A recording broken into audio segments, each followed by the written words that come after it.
Toshkent viloyatining Olmaliq shahrida motokross bo'yicha O'zbekiston ochiq kubogi start oldi. Sportning texnik va amaliy turlarini rivojlantirish va sportchilarning jismoniy hamda texnik tayyorgarligini sinovdan o'tkazish maqsadida tashkil etilgan musobaqada nafaqat yurtimiz, balki qo'shni respublikalardan kelgan sportchilar ham o'z omadlarida sinab ko'rishdi. O'zbekiston Respublikasi mudofaasiga ko'maklashuvchi vatanparvar tashkilotining 34 yilligi munosabati bilan o'tkazilayotgan motokross musobaqasi yurtimizda motosportga bo'lgan qiziqish yuqori darajada ekanini namoyon etdi. Tadbirda nafaqat O'zbekistonning barcha hududlaridan, balki Qozog'istondan tashrif buyurgan 100 nafarga yaqin turli yoshdagi sportchilar ishtirok etmoqda. Vatanparvar tashkiloti sportchilari hamda xodimlarini imkoniyatlarini sinash hamda sog'lom raqobat ruhini shakllantirishdan iborat bo'ladi. Ushbu motokross sportdan tashqari yozgi biatlon, o'q otish, karting, halqa poygalari va bir qator shu kabi sport musobaqalarida qatnashib, faxrli o'rinlarni olib kelmoqda. Shu bilan birga boshqa davlatlarga ham borib, o'zining yuqori natijalarni ko'rsatib, yuqori sovrinlarni egallab kelmoqda. O'zbekiston ochiq kubogi doirasidagi bu musobaqada Navoiy, Buxoro, Namangan, Surxondaryo viloyatlaridagi vatanparvar tashkiloti tizimida tahsil olayotgan va faoliyat yuritayotgan xodimlar faol ishtirok etishmoqda.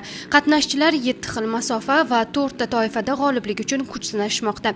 Har bir toifa o'ziga xos qoidalar, texnik me'yorlar va strategiyalarni talab etadi.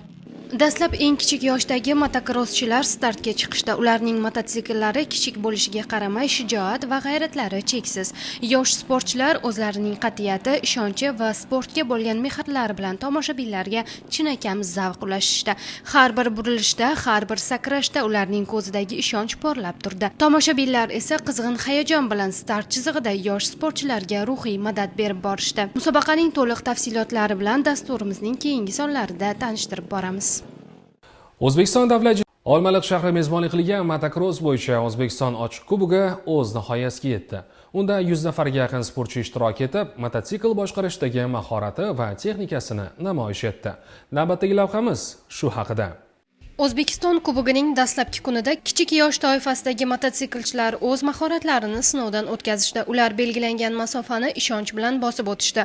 Ushbu musobaqa vatanparvar tashkilotining yosh tarbiyalanuvchilari va motokross ixlosmandlarining amaliy ko'nikmalarini oshishiga, muhim tajribalarni egallashlariga xizmat qildi.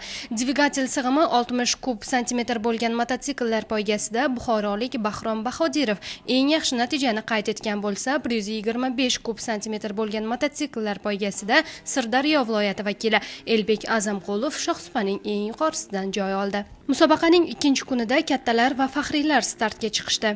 Ular o'rtasidagi bahslar esa yanada keskin ruhda o'tdi. Har bir sportchi g'alaba uchun oxirigacha kurash olib bordilar. Qatnashchilarning yoshi va tajribasidan kelib chiqib belgilangan masofa kengaydi va talablar ham ancha jiddiylashdi. Murakkab yo'nalishlar, keskin burilishlar, bo'ysunmas tezlik sportchilarning matonatini va texnik mahoratlarini sinovdan o'tkazdi. Uzoq yillik tajribaga ega mototsiklchilar ushbu murakkabliklarni tezkorlik va mukammal harakatlar bilan ortda qoldirishdi. Bu esa yosh mototsiklchilarga mahorat darsi bo'lib xizmat qildi. Natijalarga ko'ra keksalar o'rtasida Georgiy Bachkarayev 108 ochko bilan birinchilikni qo'lga kiritdi. Ular yoshlari katta bo'lishiga qaramay shijoat va o'ziga bo'lgan qat'iy ishonch bilan startga chiqishdi. Natijada qozog'istonlik Aleksandr Kondrashov eng yaqin ta'qibchisini 26 ochkoga ortda qoldirib, o'z toifasida birinchi o'rinni egalladi. Eng murakkab, ya'ni dvigatel sig'imi 750 kub santimetr bo'lgan mototsikllar poygasida Viktor Lavrov birinchi o'rinni qo'lga kiritdi. Umumjamoa hisobida esa Toshkent viloyati jamoasi birinchi pog'onani zabt etdi. Shuningdek, Toshkent shahri ikkinchi, Navoiy viloyati vakillari esa 3-qatordan joy olishdi.